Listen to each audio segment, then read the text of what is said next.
বাংলাদেশি পণ্যের উপর যুক্তরাষ্ট্রের নতুন শুল্ক আরোপ প্রত্যাহারে ৪৮ ঘন্টার মধ্যে মার্কিন প্রেসিডেন্ট ডোনাল্ড ট্রাম্পকে চিঠি পাঠাবেন প্রধান উপদেষ্টা। একই সঙ্গে দেশটির বাণিজ্য প্রতিনিধি দপ্তরে চিঠি দেবেন বাণিজ্য উপদেষ্টা। মার্কিন শুল্ক আরোপের বিষয়ে করণীয় নিয়ে সরকার দ্রুত সিদ্ধান্ত নেওয়াতে আশ্বস্ত হয়েছেন ব্যবসায়ীরা। বিস্তারিত জানাচ্ছেন সুশান্ত সিনহা। বিশ্বব্যাপী বাণিজ্য যুদ্ধ শুরুর পর যুক্তরাষ্ট্রে পণ্য রপ্তানিতে দেশে দেশে নতুন করে শুল্ক আরোপ করেছে ট্রাম্প প্রশাসন। কেবল বাংলাদেশই নয়, এমন সিদ্ধান্তে নড়ে চড়ে বসেছে বিভিন্ন দেশ। শুল্ক বৃদ্ধির ফলে এরই মধ্যে যুক্তরাষ্ট্রের শেয়ার বাজারে দরপতনের ঘটনায় $5 ট্রিলিয়ন বেশি উধাও হয়েছে। বিলিয়ন বিলিয়ন ডলার সম্পদ হারিয়েছেন বিশ্বের শীর্ষ ধনীরা।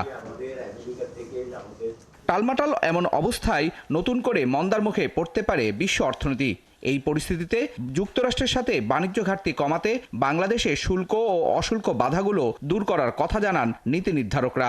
আমেরিকান ব্যবসায়ীদের এগুলির সম্মুখীন যেন না হয়, এইগুলিকে আমরা যত শীঘ্র সম্ভব এটা রেশনালাইজ করবো, এটাকে আরো স্মুথ করবো, যাতে দুই দেশের বাণিজ্যের প্রসার লাভ করে।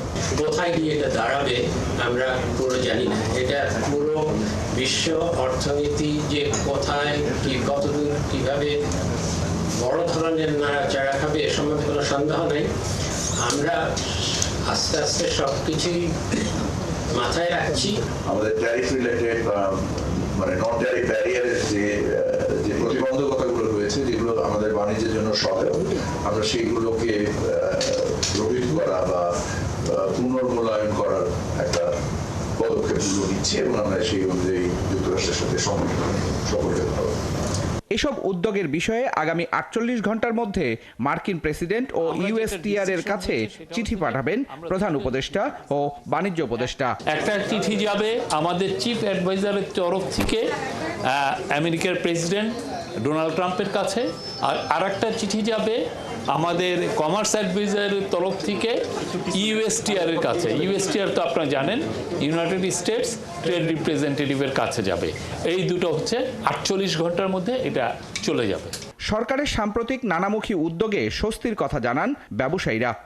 আমরা ব্যবসায়ী সম্প্রদায় আমাদের একটা স্বস্তির জায়গা আজকে তৈরি হয়েছে যে সরকারের যে সুনির্দিষ্ট একটা পরিকল্পনা আছে এবং সেটা একটা টাইম বাউন্ড পরিকল্পনা। মাননীয় প্রধান উপদেষ্টাদের সঙ্গে যথেষ্ট সমঝোতা এবং অত্যন্ত ঘনিষ্ঠ সম্পর্ক রয়েছে ইউএস গভর্নমেন্টের। আমরা মনে করি এই ধরনের পার্সোনালদের মাধ্যমে আমরা মনে করি যে এই চ্যালেঞ্জটা উত্তরণ করতে পারবো। যুক্তরাষ্ট্র থেকে পণ্য আমদানিতে বাংলাদেশ ৭৪% শুল্ক আরোপ করেছে। এই তথ্যটি সঠিক নয় বলেও জানানো হয়। আমাদের স্বার্থ বজায় রেখে। সুশান্ত সিনহা, ৭১, ঢাকা। যুক্তরাষ্ট্রে আরোপ করা নতুন শুল্ক কমাতে বাংলাদেশের বাণিজ্য নীতি উদার ও স্বচ্ছ করার তাগিদ দিলেন অর্থনীতিবিদরা। ব্যবসায়ী নেতারা বলছেন, কিছু কিছু পণ্যে অপ্রয়োজনীয় চড়া শুল্কের কারণেই বাংলাদেশের উপর উচ্চ হারে শুল্ক আরোপ করেছে মার্কিন প্রশাসন। তাই যুক্তরাষ্ট্রের কাছ থেকে সুবিধা পেতে আলোচনার বিকল্প নেই। আর এটি করতে হবে যুক্তরাষ্ট্রের পণ্যের উপর শুল্ক কমিয়ে এবং আমদানি বাড়িয়ে। জাহিদুল ইসলামের প্রতিবেদন। যুক্তরাষ্ট্রের আরোপ করা নতুন ৩৭ এবং আগের ১৫% মিলিয়ে বাংলাদেশকে পণ্য রপ্তানিতে শুল্ক গুনতে হবে ৫২%। এটি কার্যকর হবে চলতি মাসের ৯ তারিখ থেকে। ব্যবসায়ীরা বলছেন, যুক্তরাষ্ট্রে পণ্য রপ্তানিতে এই চড়া শুল্ক গুনলে বাজার সক্ষমতা হারাতে পারে বাংলাদেশ। তাই ৯ তারিখের আগে যুক্তরাষ্ট্রের কাছে বাণিজ্য কর্মপরিকল্পনা তুলে ধরতে হবে। ৯ তারিখের আগেই সেখানে একটা নেগোসিয়েশন টেবিলে হাজির হওয়া উইথ সাম রোড ম্যাপ। কিছু কিছু জায়গার মধ্যে আননেসেসারি কিছু ট্যারিফ ইম্পোজ করে রাখা হয়েছে, যেগুলি প্রত্যাহার করে দিলে দেশের কোনো ক্ষতি হবে না। এবং সেটাও আবার ইউএসএকে ওই 9 তারিখের আগে অবহিত করতে হবে যে হ্যাঁ, আমরা এই জায়গাগুলিকে রিডিউস করছি এবং এটা নিয়ে আমরা সামনে দিচ্ছি। যুক্তরাষ্ট্রের সাথে বাণিজ্যে $6 বিলিয়ন এগিয়ে বাংলাদেশ। এফবিসিসিআই এর সাবেক সভাপতি বলছেন, যুক্তরাষ্ট্র থেকে বেশিরভাগ পণ্যই নামমাত্র বা বিনা শুল্কে আমদানি করা হয়। তবে যেগুলোতে শুল্ক আছে সেগুলোতে কমানো উচিত। আমেরিকার জন্য এত ডিউটি, চায়নার জন্য এত ডিউটি, ইন্ডিয়ার জন্য এত ডিউটি, এটা কিন্তু বাংলাদেশের নাই। আমাদের যে সকল আইটেমগুলি ডিউটি স্ট্রাকচারটা ঠিক করা দরকার, তাহলে আমরা আমেরিকার থেকে বিজনেসটা বাড়াইতে পারি। এখন বাড়ানোর জন্য ব্যবসায়ীরা বাড়াবে কখন? ব্যবসায়ীরা বাড়াবে তখন যখন যে সেই ইম্পোর্ট করলে তাদের কস্টিংয়ে পোশাক। অর্থনীতিবিদরা বলছেন, যুক্তরাষ্ট্রের সাথে আলোচনা করে শুল্ক কমানোর জন্য সমঝোতার বিকল্প নেই। আমেরিকা আমাদেরকে শুনিয়ে দিল যে তোমরা এই 60 দেশের মতো মানে ওয়ার্স্ট অফেন্ডার্স তোমরা, এটা আমাদের মাথায় যাওয়া উচিত। ওভারঅল তারা অ্যাসেসমেন্ট করছে, এক হচ্ছে তোমাদের ট্যারিফ বেশি আছে, 2 হচ্ছে তোমরা এই যে ইন্টেলেকচুয়াল প্রপার্টি এটা ঠিকমতো ম্যানেজ করছে না, 3 হচ্ছে তোমাদের এই যে কাস্টমসে ইনএফিসিয়েন্সি আছে, দুর্নীতি আছে, এগুলো তোমরা কিছু করছো। সো এই নন ট্রান্সপারেন্ট মানে ট্যারিফ স্ট্রাকচার দিয়ে আমরা উন্নয়নে বেশি এগোতে পারবো না। তার মতে যুক্তরাষ্ট্রের সাথে আলোচনা করে শুল্ক কমানো গেলে এটি বাণিজ্য এবং বিনিয়োগে বাংলাদেশের জন্য আশীর্বাদের রূপ নিবে। জাহিদুল ইসলাম, ৭১, ঢাকা। বাংলাদেশের সাম্প্রতিক অর্থনৈতিক উন্নয়নে সন্তোষ প্রকাশ করেছে আন্তর্জাতিক মুদ্রা তহবিল IMF। অর্থ উপদেষ্টা ডক্টর সালাউদ্দিন আহমেদ এই কথা জানিয়ে বলেছেন, জুনেই মিলতে পারে IMF এর ঋণের চতুর্থ ও পঞ্চম কিস্তি। এছাড়াও তিনি আরও বলেছেন, যুক্তরাষ্ট্রের শুল্কারোপের প্রভাব সামাল দেয়া কঠিন হবে না। শারমিন নীরার প্রতিবেদন। আন্তর্জাতিক মুদ্রা তহবিল IMF এর চলমান $470 কোটি ঋণ চুক্তির চতুর্থ ও পঞ্চম কিস্তির ছাড়ের আগে বাংলাদেশ কতটা শর্ত পূরণ করেছে তার অগ্রগতি জানতে ঢাকায় এসেছে IMF এর প্রতিনিধি দল। সকালে অর্থ সচিব ও পরে অর্থ উপদেষ্টার সাথে বৈঠক করেন প্রতিনিধি দলের সদস্যরা। অর্থ উপদেষ্টা জানান, বাংলাদেশের আর্থিক খাত সংস্কারের অগ্রগতিতে সন্তুষ্ট IMF। মোটামুটি এখন things are stable, things are moving to the right direction, কিন্তু এই রিভিউর পর আরেকটু দেখবে। ওরা বলছে উই আর স্যাটিসফাইড যে বাংলাদেশ ইকোনমি এখন তো স্টেবল আছে আর কি। এর আগে সকালে অর্থ উপদেষ্টা সাংবাদিকদের প্রশ্নের জবাবে বলেন, বাংলাদেশি পণ্যের উপর যুক্তরাষ্ট্রের 37% শুল্ক আরোপের বিষয়টি দেশের অর্থনীতিতে বড় কোনো প্রভাব ফেলবে না। আমদানি বৃদ্ধির মাধ্যমে এই সংকট সমাধানের কথাও জানান তিনি। একেবারে যে পড়বে না তা না, আমরা ওটা দেখবো কিভাবে পুষিয়ে নেওয়া যায়।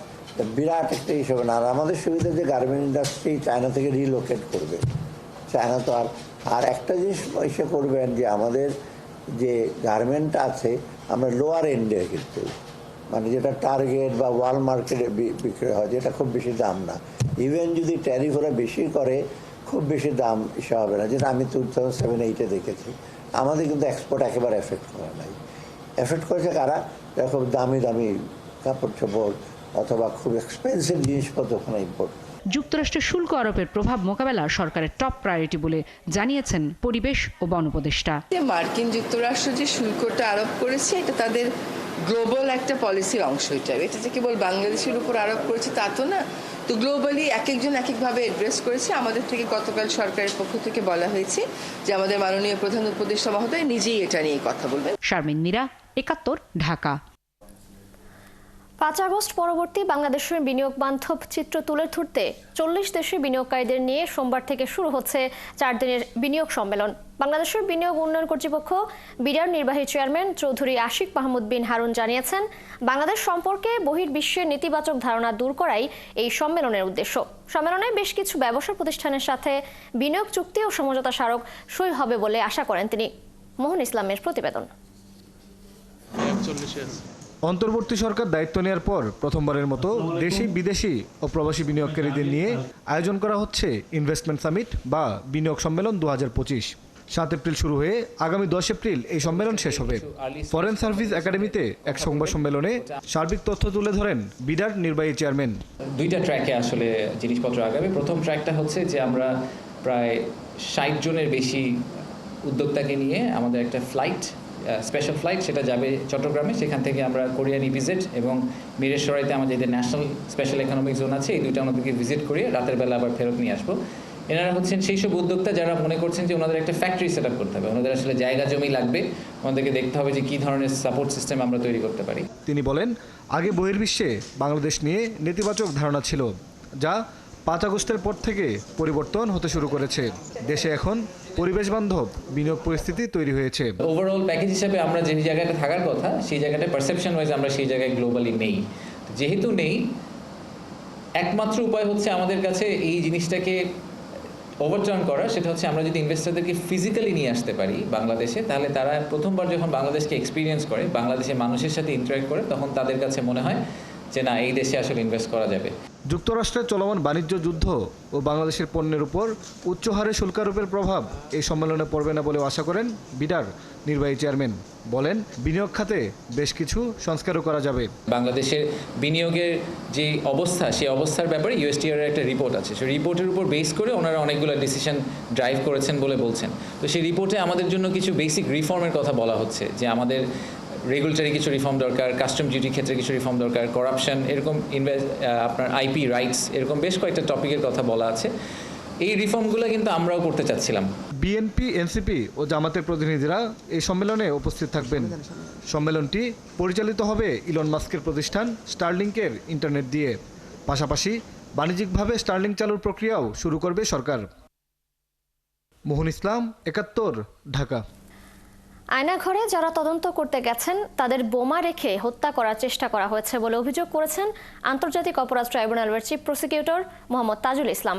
তবে তিনি বলেছেন, কোনো ষড়যন্ত্রই গণহত্যা ও গুম খুনের বিচারকে ঠেকাতে পারবে না। বিস্তারিত জানাচ্ছেন মাইনুল মারুফ। জুলাই অভ্যুত্থানে নৃশংস হত্যাযজ্ঞের অন্যতম একটি স্থান ছিল যাত্রাবাড়ি। আন্দোলন চলার সময় এই ডেমরা যাত্রাবাড়ি এলাকায় পুলিশের গুলিতে শহীদ হন অসংখ্য মানুষ। ঈদের দীর্ঘ ছুটি শেষে রোববার গণহত্যার মামলায় যাত্রাবাড়ি জোনের সাবেক এসি তানজিল আহমেদ ও যাত্রাবাড়ি থানার সাবেক ওসি আবুল হাসানকে আন্তর্জাতিক অপরাধ ট্রাইব্যুনালে হাজির করা হয়। এদিন গণহত্যার 4টি মামলার শুনানি হয়। শুনানি শেষে চিফ প্রসিকিউটর অভিযোগ করেন, ট্রাইব্যুনালের বিচার কাজ বন্ধে নানামুখী ষড়যন্ত্র চলছে। এ সময় স্থান উল্লেখ না করে তিনি দাবি করেন, গুম খুনের তদন্তের অংশ হিসেবে প্রসিকিউশন টিম আয়নাঘর পরিদর্শনে গেলে সেখানে টাইম বোমা পেতে রাখা হয়েছিল। তবে এ বিষয়ে বিস্তারিত কিছু জানাতে রাজি হননি তিনি। তিনটা জটিলতম গুমের সেন্টার আয়নাঘর আমাদের এই ইনভেস্টিগেটররা তদন্ত করেছেন, আবিষ্কার করেছেন। তার মধ্যে টিএফআই সেল বলে যে সেলটা ছিল, সেটার ভেতরে যেটা ভূগর্ভস্থ অনেকটা বলা যাবে, সেমি ভূগর্ভস্থ সেলগুলো আবিষ্কার করেছে। সেখানে বোমা ফিট করা ছিল, সেই বোমাগুলোর সাথে টাইমার সেট করা ছিল। আমাদেরকে অ্যাপারেন্টলি বোঝা যায় যে এই ইনভেস্টিগেশন করতে যারা গিয়েছেন তাদেরকে হত্যা করারও চেষ্টা করা হয়েছিল। তবে এসব ষড়যন্ত্র মোকাবিলা করেই মানবতা বিরোধী অপরাধীদের বিচার নিশ্চিত করতে ট্রাইব্যুনাল বদ্ধপরিকর বলে মন্তব্য করেন তিনি। জানান, এ মাসের মধ্যেই শেখ হাসিনার বিরুদ্ধে 2টি মামলার চূড়ান্ত তদন্ত প্রতিবেদন দাখিল করা হবে। পাশাপাশি দ্রুতই যাত্রা শুরু করবে দ্বিতীয় ট্রাইব্যুনাল। তারা যে ষড়যন্ত্রগুলো করছে, ট্রাইব্যুনালের তদন্ত সংস্থা প্রসিকিউশন এই ব্যাপারে সম্যক অবহিত এবং তাদের অনেককে চিহ্নিত করা হয়েছে। যারা এগুলো করার চেষ্টা করবেন তারা ব্যর্থ হবেন, তাদেরকে আমরা মেসেজ দিতে চাই।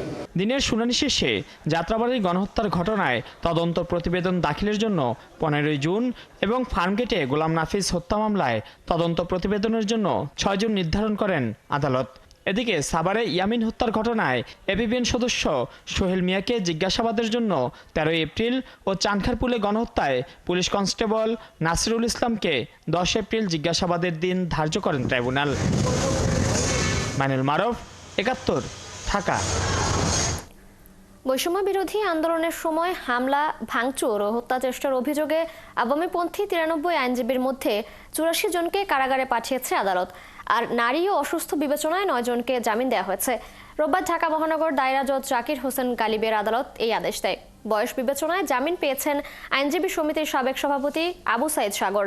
এর আগে সকালে জামিনের মেয়াদ শেষ হবার একদিন আগেই 93 জন আইনজীবী আত্মসমর্পণ করে জামিনের আবেদন করেন। দীর্ঘ শুনানি শেষে বিকেল 5টার দিকে বিচারক আসামি পক্ষের জামিন আবেদন খারিজ করে 84 জনকে কারাগারে পাঠানোর নির্দেশ দেন। উল্লেখ্য, গত 4 আগস্ট আদালত প্রাঙ্গণে আইনজীবীদের উপর হামলা, চেম্বার ভাঙচুর ও হত্যা চেষ্টার ঘটনায় আওয়ামীপন্থী 144 জন আইনজীবীর বিরুদ্ধে গত 6 ফেব্রুয়ারি সিএমএম আদালতে মামলা করেন ঢাকা বারের কার্যনির্বাহী সদস্য মোহাম্মদ আলী বাবু।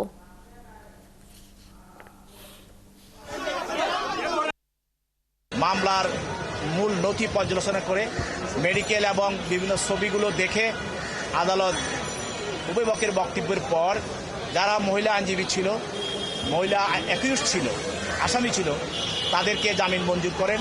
আর একজন বয়স্ক আইনজীবী ছিল, তারও জামিন মঞ্জুর করেন। আর 83 জনের মধ্যে প্রায় 11 জনের জামিন মঞ্জুর করেন। আর বাকি 72 জন আইনজীবী তারা আসামিকে তিনি সিডাব্লিউ বলে জেল হাজতে প্রেরণ করেন।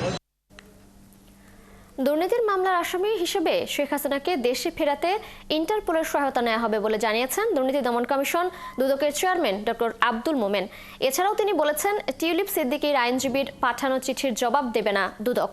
গ্রেপ্তারি পরোয়ানা জারির পর হাজির না হলে টিউলিপকে পলাতক গণ্য করা হবে বলেও জানান দুদক প্রধান। আরও জানাচ্ছেন ফরহাদ ইবনে মালেক।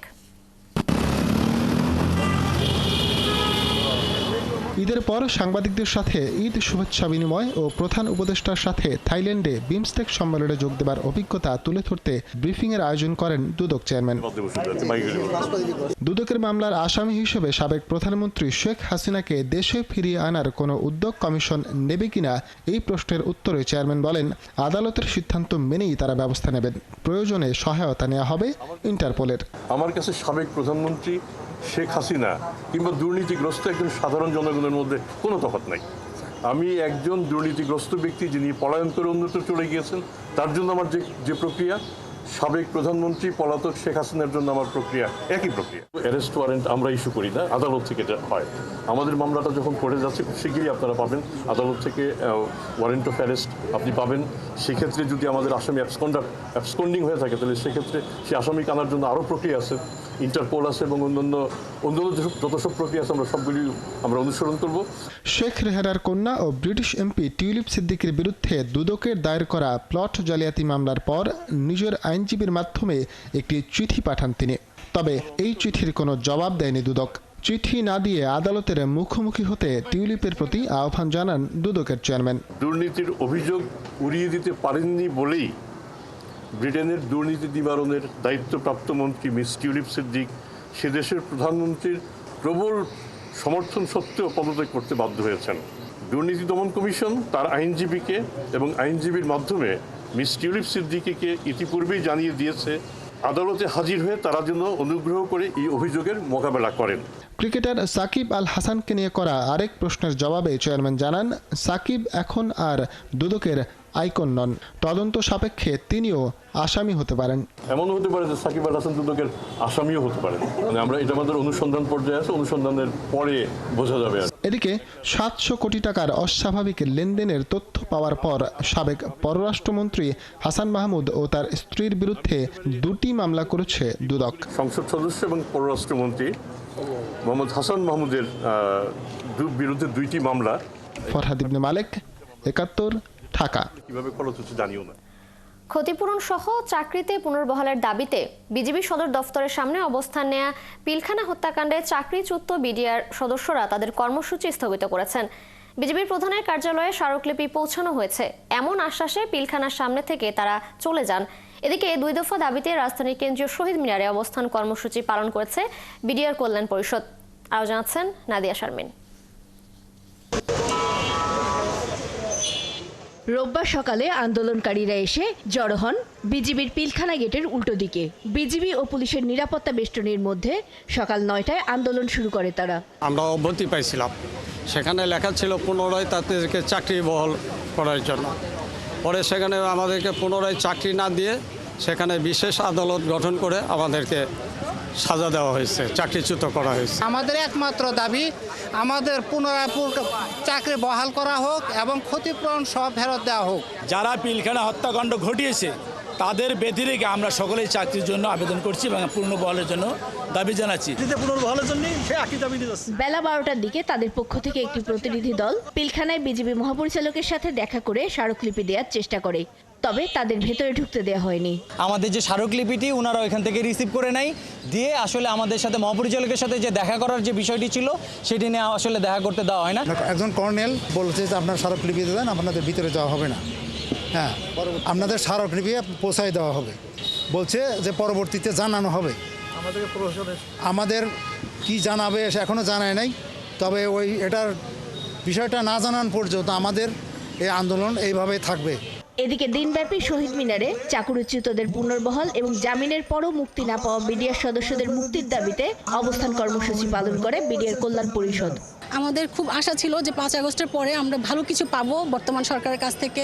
আমরা এই তত্ত্বাবধায়ক সরকারের কাছ থেকে আমাদের আশা ছিল যে তারা আমাদেরকে মানে খুব কম সময়ের মধ্যে অথবা অতি বিলম্বের মধ্যে আমাদেরকে ভালো একটা রায় দিবে, আমাদের ভালো একটা তদন্ত করবে। আমরা খুব চেষ্টা করে খুব কষ্ট করে একটা নতুন তদন্ত গঠন করেছি। সেই তদন্তের মধ্যে আমাদেরকে বাহিরে রাখা হয়েছে 19 নম্বর ধারা দিয়ে। তাহলে আমরা কিভাবে আশা করব বর্তমান যে সরকার আছে তারা আমাদেরকে ন্যায় বিচার দিবে। নাদিয়া শারমিন, 71, ঢাকা। কক্সবাজারের রুখিয়ায় জমি নিয়ে বিরোধের জেরে চাচাতো ভাই বোনদের সংঘর্ষে মারা গেছেন 3 জন। নিহতদের মধ্যে আছেন এক জামায়াত নেতা ও এক নারী। সংঘর্ষে উভয় পক্ষ দা ও ছুরি ব্যবহার করলে প্রাণহানির ঘটনা ঘটে। এই ঘটনায় দেশীয় অস্ত্রসহ 4 জনকে আটক করেছে পুলিশ। আহত হয়েছে আরও 3 জন। কক্সবাজার থেকে হেলাল উদ্দিনের তথ্য ছবিতে প্রতিবেদন। রাজালং ইউনিয়নের কুতুপালংয়ের পশ্চিমপাড়া এলাকায় পারিবারিক সম্পত্তি দখল নিয়ে ওয়ার্ড জামায়াতের আমির নাজির হোসেন এবং তার ভাই মোহাম্মদ হোসেনের বিরোধ ছিল দীর্ঘদিনের। প্রত্যক্ষদর্শীরা জানান, পূর্ব বিরোধের জেরে রবিবার সকালে ওই 2 ভাইয়ের ছেলেমেয়েরা ওই জমির সীমানা নির্ধারণী দেয়াল তুলতে গেলে দুপক্ষের সংঘর্ষ বাধে। এ সময় 2 পক্ষের সমর্থনে দেশীয় অস্ত্র নিয়ে কিছু লোকজন সেখানে যায়। ঘটনাটা হচ্ছে যে একটা সামান্য একটা জায়গার ব্যাপার নেই। ওই জায়গাটা হচ্ছে মূলত আব্দুল্লাহ হুজুরের জায়গা। ওখানে ওই জায়গাটা বিক্রি করছে আব্দুল মান্নান। এদের মধ্যে ওই সীমানার প্রাচীর নিয়ে প্রথম একটা বাড়াবাড়ি হয়। বাড়াবাড়ির মধ্যে ছুরি নিয়ে মারামারি হয়েছে। এই পরিবার, ওই আব্দুল্লাহর পরিবার এবং আব্দুল মান্নানের পরিবার, দুই পরিবারই মারামারিতে জড়িয়ে গেছে। সংঘর্ষের সময় হামলা, পাল্টা হামলা ও এলোপাতাড়ি কোপে গুরুতর জখম হন আমির নাজির হোসেনের ছেলে মাওলানা আব্দুল্লাহ মামুন, মোহাম্মদ হোসেনের ছেলে আব্দুল মান্নান এবং মেয়ে শাহিনা বেগম সহ দুপক্ষের আরও কয়েকজন। বিভিন্নভাবে তারা ছুরি এবং ছুরি দিয়ে আঘাত করে ফেলে চলে গেছে। আব্দুল্লাহ হোসেন যিনি মারা গেছে উনি তো মানুষ ঝগড়াতে এরকম লোক না, উনি তো একজন মসজিদের প্রতি। এই ঘটনায় যারা জড়িত তাদেরকে অতি সত্বর গ্রেপ্তারপূর্বক দৃষ্টান্তমূলক শাস্তির ব্যবস্থা করা হবে। পরে এলাকার লোকজন তাদের উদ্ধার করে কাছের MSF হাসপাতাল এবং উখিয়া উপজেলা স্বাস্থ্য কমপ্লেক্সে নিয়ে যায়। মামুনকে MSF হাসপাতাল কর্তৃপক্ষ এবং মান্নান ও শাহিনাকে উপজেলা স্বাস্থ্য কমপ্লেক্সের চিকিৎসক মৃত ঘোষণা করেন। ছিল আনকনশাস, রোগীর কোনো জ্ঞান ছিল না। আমরা যেটা করি তৎক্ষণাৎ আমাদের যে প্রেশার বা পালস বিপি আমরা এগুলো দেখে নিই। তো দেখার পরে দেখছি যে আমরা একজন মানুষ বেঁচে থাকার জন্য যে সাইনগুলো থাকা উচিত আমার ডক্টর পাচ্ছিলেন না। নিহত মাওলানা আব্দুল আল মামুন এলাকার একটি মসজিদের খতিব ছিলেন। তিনি জামায়াত ইসলামের রাজনীতির সঙ্গেও যুক্ত ছিলেন। উখিয়া থানার ওসি আরিফ হোসেন জানান, এরই মধ্যে এই সংঘর্ষে জড়িত থাকার দায়ে দেশীয় অস্ত্রসহ 4 জনকে আটক করা হয়েছে। শাকিলা শম্পা, 71। মহান স্বাধীনতার 54 বছর উদযাপন করেছে লন্ডনস্থ বাংলাদেশ হাই কমিশন। উপস্থিত ছিলেন ব্রিটেনের এমপি, মন্ত্রী, আমলা সহ বিভিন্ন দেশের রাষ্ট্রদূতরা। এ সময় সার্বক্ষণিক সহযোগিতা পাওয়ার লন্ডন প্রবাসীদের প্রতি কৃতজ্ঞতা জানান বাংলাদেশ দূতাবাসের হাই কমিশনার আবিদা ইসলাম। এদিকে দীর্ঘ 16 বছর পর হাই কমিশনের অনুষ্ঠানে যোগ দেন যুক্তরাজ্য বিএনপির নেতারা। বিস্তারিত জানাচ্ছেন আরিফ মাহফুজ। অনাড়ম্বর পরিবেশে লন্ডনে অনুষ্ঠিত হল বাংলাদেশের 55তম স্বাধীনতা দিবস উদযাপন। শুক্রবার সন্ধ্যায় বাংলাদেশ হাই কমিশনের আয়োজনে ক্যাপথ্রন তারা হোটেলের হলরুম ছিল দেশি বিদেশি অতিথিদের মিলনমেলা। যোগ দিয়েছিলেন Commonwealth secretary general Shirley Ayorkor, IMO secretary general Arsenio Dominguez সহ ব্রিটেনের এমপি, মন্ত্রী, আমলা, ব্যবসায়ী সহ বিভিন্ন দেশের রাষ্ট্রদূতরা। অনুষ্ঠান আয়োজন প্রধান বাংলাদেশ হাই কমিশনার আবিদা ইসলাম আগত সবাইকে ধন্যবাদ জানিয়ে কমিশনের প্রতি ব্রিটিশ বাংলাদেশিদের সহযোগিতা কামনা করেন। এবং আপনাদের আরো সহযোগিতার প্রয়োজন রয়েছে, তো আমি আশা করি আগামীতেও এই সহযোগিতা অব্যাহত থাকবে। হাই কমিশনের এমন আয়োজনে অংশগ্রহণ করে উচ্ছ্বাস প্রকাশ করেন ব্রিটিশ পররাষ্ট্র প্রতিমন্ত্রী Catherine West. Our countries have a unique, close and historic tie. The UK was one of the first countries to recognise the independence of Bangladesh in 1971. Today, our partnership grows from strength to strength, ranging from growth, trade, security, defence. অনুষ্ঠানে উপস্থিত হয়ে বাংলাদেশের সফলতা কামনা করেন British পার্লামেন্টের মন্ত্রী রুশনার আলী সহ বিশিষ্ট জনেরা। We all want to see a positive, hopeful, optimistic future for our country of origin. এদিকে দীর্ঘ 16 বছর পর বাংলাদেশ হাই কমিশনের কোনো অনুষ্ঠানে আমন্ত্রণ পেয়ে উচ্ছ্বাস প্রকাশ করেছেন যুক্তরাজ্য বিএনপির নেতারা। বাংলাদেশিরা দাওয়াত পেয়েছে, ইনভাইট পেয়েছে বাংলাদেশ হাই কমিশন, এটা আরেকটি বাংলাদেশ। তাই আমি হাই কমিশন সহ হাই কমিশনের সকল অফিসার সবাইকে আমি ধন্যবাদ এবং কৃতজ্ঞতা জানাই। 16 বছর পরে এই এমবেসি আমাদেরকে স্বাগত জানিয়েছে, আমরা এটা গ্রহণ করেছি। দীর্ঘ 16 বছর পর অনাড়ম্বর পরিবেশে অনুষ্ঠিত হলো বাংলাদেশ হাই কমিশন কর্তৃক বাংলাদেশ স্বাধীনতা দিবস উদযাপন। বিগত বছরগুলোতে এরকম অনুষ্ঠানের আয়োজন হলেও সেখানে ছিল নজিরবিহীন স্বজনপ্রীতি এবং দলীয়করণের অভিযোগ। তবে এবারের অনুষ্ঠানের মধ্য দিয়ে বাংলাদেশ হাই কমিশন প্রমাণ করেছে এখানে নেই কোনো দলীয়করণ, নেই কোনো স্বজনপ্রীতি। আরিফ মাহফুজ, 71, লন্ডন। যুক্তরাষ্ট্র শনিবার থেকে প্রেসিডেন্ট ডোনাল্ড ট্রাম্পের একতরফাভাবে আরোপিত 10% শুল্ক কার্যকর করেছে, যা বিশ্বের 57টি প্রধান বাণিজ্য অংশীদারের পণ্যের উপর প্রযোজ্য হবে। ট্রাম্পের এই পদক্ষেপ বিশ্ব ব্যবস্থাকে ভেঙে দিয়ে নতুন এক বাণিজ্য যুদ্ধের সূচনা করতে পারে বলে আশঙ্কা জানিয়েছেন বিশেষজ্ঞরা। আর যে কোনো মূল্যে এই বাণিজ্য যুদ্ধ এড়াতে চাইছে যুক্তরাষ্ট্র ঘনিষ্ঠ বেশ কয়েকটি দেশ। আরও জানাচ্ছেন ঋতু সাহা। গেল বুধবার যুক্তরাষ্ট্রের প্রায় সব বাণিজ্যিক অংশীদার পাল্টা শুল্ক আরোপ করেছেন প্রেসিডেন্ট ডোনাল্ড ট্রাম্প। হোয়াইট হাউসের রোজ গার্ডেনে এই ঘোষণা দেন তিনি। শত্রু মিত্র পরোয়া না করে প্রায় সব দেশকে নিয়ে তিনি এই সিদ্ধান্তে আসেন। বিশ্লেষকদের মতে এই সিদ্ধান্ত সর্বাত্মক বাণিজ্য যুদ্ধের দিকে বিশ্বকে ঠেলে দিয়েছে।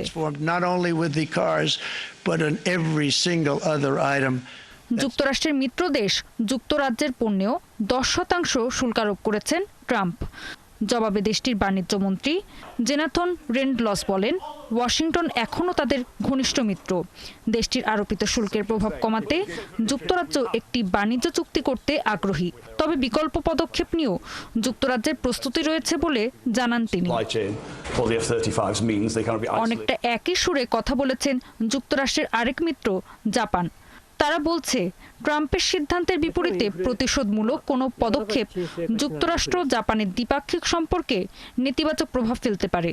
এ কারণে টোকিও এই ধরনের পদক্ষেপ নেওয়া থেকে বিরত থাকতে চায়। এদিকে ইতালির প্রধানমন্ত্রী জর্জিয়া মেলোনি বলেছেন, বাণিজ্য যুদ্ধ ঠেকাতে শুল্ক আরোপের বিষয়ে একটি সমঝোতায় আসতে সর্বোচ্চ চেষ্টা করবে তার প্রশাসন। অন্যদিকে ইসরায়েলের ওপর আরোপিত শুল্ক প্রত্যাহারের আশায় ওয়াশিংটন সফরে যাচ্ছেন দেশটির প্রধানমন্ত্রী বেনিয়ামিন নেতানিয়াহু। ট্রাম্পের এই শুল্ক যুদ্ধে সবচেয়ে বেশি ক্ষতির মুখ দেখছে এশিয়ার বিভিন্ন দেশ। এর আগে ট্রাম্প ক্ষমতায় এসে চীনা পণ্যে শুল্কারোপ শুরু করেন। জবাবে তারাও পাল্টা শুল্কারোপ করে। তবে একতরফাভাবে শুল্কারোপ না করে অংশীদার দেশগুলোর সাথে আলোচনার মাধ্যমে বাণিজ্যিক সমস্যাগুলোর সমাধান করতে ওয়াশিংটনের প্রতি আহ্বান জানিয়েছে চীন। তবে ট্রাম্পের এই শুল্ক নীতির কারণে যুক্তরাষ্ট্রের লাভবান হওয়ার আশা অনেকটাই ক্ষীণ, এমনটাই দাবি বিশ্লেষকদের। তারা বলছেন, এই পদক্ষেপ আন্তর্জাতিক বাণিজ্য নিয়ন্ত্রণে নেওয়া নীতিগুলোকে চ্যালেঞ্জের মুখে ফেলবে। এরই মধ্যে যুক্তরাজ্য সহ বেশ কয়েকটি দেশের ওপর 10% শুল্ক কার্যকর হয়েছে, যা নিয়ে উদ্বেগ প্রকাশ করেছে ব্যবসা প্রতিষ্ঠানগুলো। ঋতু সাহা, 71। দর্শক, চলছে সংবাদ সংযোগ। সরাসরি সংবাদ অনুষ্ঠান দেখতে চোখ রাখুন 71-এর ফেসবুক পেজে এবং সাবস্ক্রাইব করুন 71-এর ইউটিউব চ্যানেল। থাকুন 71-এর সাথেই।